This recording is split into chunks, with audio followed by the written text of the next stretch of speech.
A couple additional highlights that we saw were the BCMA-targeted CAR T cells that are being used in multiple myeloma. There was a report from our group at the Fred Hutch, which is combining a humanized anti-BCMA CAR with a gamma secretase inhibitor, and so it turns out that a gamma secretase inhibitor will prevent the BCMA from being cleaved off of the cell surface.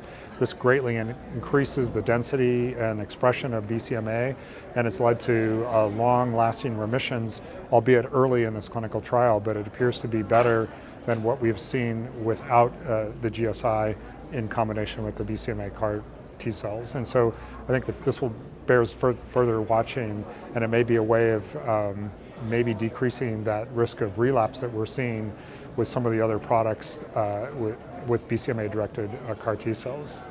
Other things that I was particularly excited about, I think the bispecific antibodies or that approach is quite interesting. The plenary session today by Dr. Schuster showed that in large cell lymphoma there was about a 20% CR rate, and some of those remissions appear, at least in the short term, to be durable.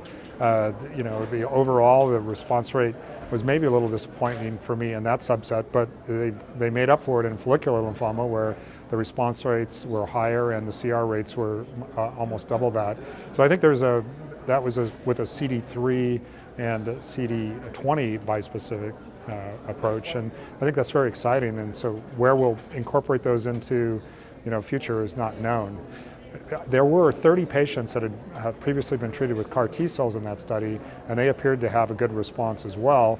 In fact, some of them were observed to have expansion of the CAR T cells following the treatment, which leads to all kinds of questions about whether you could combine CAR T cells with like a bispecific antibody to even get better responses than we're currently getting.